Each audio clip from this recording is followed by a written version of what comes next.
नमस्कार। परम पूज्य गुरुदेव पंडित श्रीराम शर्मा आचार्य जी की अद्भुत रचना विचार शक्ति का चमत्कार श्रृंखला के 5वें भाग में आपका स्वागत है। चलिए, आज की शुरुआत एक बहुत ही शक्तिशाली सूत्र से करते हैं। जो व्यक्ति अपने मन पे शासन करता है, वो दुनिया पर शासन कर सकता है। सच कहूं तो ये एक लाइन ही इस पूरी चर्चा का सार है। हम सब परम पूज्य गुरुदेव पंडित श्रीराम शर्मा आचार्य जी के दिव्य दर्शन को समझने की कोशिश कर रहे हैं।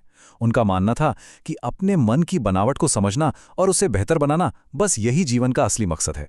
तो आइए देखते हैं कि उनके ये विचार हमें मन के विज्ञान को समझने में कैसे मदद करते हैं। तो मन पर शासन करने का ये जो सफर है, ये आखिर शुरू कहाँ से होता है? देखिए, सबसे पहले तो हमें विचार की असलियत को समझना होगा। ये हमारे जीवन की नींव, उसका आधार कैसे है।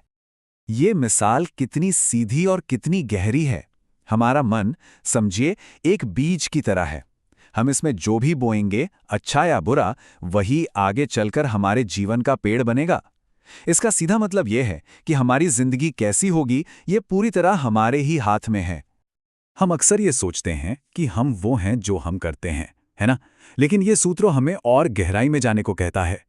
हमारे काम, हमारे एक्शंस, वो तो सिर्फ हमारे विचारों का नतीजा हैं। तो फिर असली पहचान क्या है? वो हमारे विचारों में ही छिपी है। जरा इस बात पे गौर कीजिए। हमारी सबसे बड़ी दौलत, सबसे बड़ी संपत्ति क्या है? Bank balance? घर गाड़ी? नहीं। गुरुदेव कहते हैं कि हमारे विचार ही हमारी सबसे कीमती पूंजी हैं। यही वो असली खजाना है जिससे हम अपनी पूरी जिंदगी बनाते हैं। और देखिए, ये बात इतनी जरूरी है कि इसे दोहराया गया है। ये एक तरह का रिमाइंडर है। हम अक्सर बाहरी चीजों के पीछे भागते रहते हैं, जबकि असली खजाना तो हमारे अंदर ही मौजूद है। अपने विचारों की इस ताकत को कभी भी कम नहीं आंकना चाहिए। तो इस पहले हिस्से का सार बस इतना है। हमारे विचार एक दो धारी तलवार जैसे हैं। यही हमें बंधनों में जकड़ सकते हैं और यही हमें हर बंधन से आजाद भी करा सकते हैं। शक्ति हमारे अंदर है और चुनाव भी हमारा ही है। अच्छा, अगर हमारे विचारों में इतनी जबरदस्त शक्ति है, तो सवाल ये उठता है कि हम इसे काबू में कैसे करें। तो अब अगले हिस्से में हम मन को ट्रेन करने, उसे अनुशासित करने के तरीकों पर ध्यान देंगे। तो चलिए एक सवाल पूछते हैं। सबसे बड़ी आध्यात्मिक साधना क्या हो सकती है? क्या वो कोई पूजा पाठ है या कोई खास तरह का कर्मकांड? देखते हैं सूत्र क्या कहता है। जवाब बहुत ही सरल और गहरा है। असली साधना कोई बाहरी चीज नहीं, बल्कि पूरी तरह से आंतरिक है। अपने विचारों को एक जगह पर टिकाना, उन्हें एकाग्र करना ही सबसे बड़ी आध्यात्मिक प्रैक्टिस है। क्योंकि एक बिखरा हुआ मन, वो कभी कुछ बड़ा हासिल कर ही नहीं सकता। तो ये एकाग्रता आएगी कैसे? यहाँ 3 बहुत प्रैक्टिकल कदम हैं। पहला, मन को रोज ट्रेन कीजिए, बिल्कुल वैसे ही जैसे हम शरीर के लिए एक्सरसाइज करते हैं। दूसरा, विचारों को कभी भी आवारा, बेगाम मत छोड़िए। और तीसरा, जो बहुत जरूरी है, नेगेटिविटी को अपने मन के दरवाजे पर ही रोक दीजिए। ये अपने मन के चारों ओर एक मजबूत किला बनाने जैसा है। मानसिक अनुशासन का एक और बहुत बड़ा स्तंभ है वर्तमान में जीना। हमारा मन या तो गुजरे हुए कल के पछतावे में रहता है या आने वाले कल की चिंताओं में भटकता है, और इस चक्कर में हमारी सारी ऊर्जा बर्बाद हो जाती है।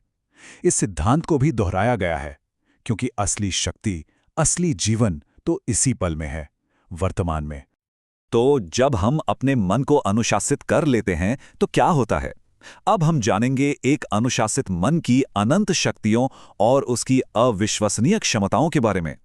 यहाँ विचार और कर्म का सीधा कनेक्शन दिखाया गया है। महानता बाहर से नहीं आती, वो अंदर से शुरू होती है। अगर हमारे विचार महान हैं, तो हमारे काम अपने आप ही महान हो जाएंगे। अब सवाल ये है कि क्या हमारे विचार हमारे लक्ष्यों जितने बड़े और ऊंचे हैं? ये एक बहुत ही पावरफुल आइडिया है। हम अक्सर मुश्किलों का हल बाहर ढूंढते हैं, लेकिन सच तो यह है कि हर समस्या का समाधान सबसे पहले हमारे ही मन में एक अच्छे विचार के रूप में जन्म लेता है। हमें बस उसे पहचानने और उस पर अमल करने की जरूरत है। विचारों की शक्ति की कोई सीमा नहीं है, कोई लिमिट नहीं है। ये बीमारी को सेहत में बदल सकते हैं, ये हमारा सबसे बड़ा सुरक्षा कवच बन सकते हैं, और जो काम असंभव लगते हैं उन्हें भी आसान बना सकते हैं। ये सचमुच हमारे अंदर छिपी हुई एक सुपर पावर है। तो ठीक है, ये शक्ति तो है, पर इसका इस्तेमाल कैसे किया जाए? तो अब हमारे अंतिम खंड में हम विचार शक्ति के प्रैक्टिकल इस्तेमाल और उसे सही दिशा देने पर फोकस करेंगे। अच्छे विचारों के अभ्यास का आधार है पवित्रता। लेकिन यहाँ पवित्रता का मतलब सिर्फ बाहरी साफ सफाई से नहीं है, बल्कि इसका गहरा मतलब है मन को नेगेटिव और बेकार के विचारों के प्रदूषण से आजाद रखना। और यही मानसिक पवित्रता एक मजबूत और महान चरित्र की नींव रखती है। सोचिए, जैसे एक मजबूत इमारत के लिए एक ठोस फाउंडेशन की जरूरत होती है, ठीक वैसे ही एक महान चरित्र के लिए पवित्र विचारों की जरूरत होती है। सिर्फ मन को पवित्र रखना ही काफी नहीं है, हमें अपनी विचार शक्ति को एक सही दिशा भी देनी होगी। इसे प्रेम, सेवा और सहयोग जैसी पॉजिटिव एनर्जी की तरफ लगाना होगा। इससे न सिर्फ दूसरों का भला होगा, बल्कि हमारा अपना मन भी और शुद्ध और शक्तिशाली बनेगा। और हाँ, सबसे जरूरी बात यह है कि हम ज्ञान और अमल के बीच का फर्क समझें। सिर्फ महान विचारों को जानना ही काफी नहीं है। असली शक्ति तो तब पैदा होती है जब हम उन विचारों को अपनी रोजमर्रा की जिंदगी में, अपने कामों में उतारते हैं। ये सारी बातें हमें एक आखिरी और बहुत गहरे सवाल की तरफ ले जाती हैं। अगर सारी शक्ति मन में ही है, तो फिर मन के हार जाने का नतीजा क्या होता है? और ये आखिरी सूत्र शायद सबसे गहरा है। बाहरी दुनिया में चाहे कितनी भी बड़ी जीत क्यों ना मिल जाए, अगर कोई इंसान अपने ही मन से हार गया तो उसे सच्ची खुशी कभी नहीं मिल सकती। असली लड़ाई और असली जीत दोनों हमारे अंदर ही हैं।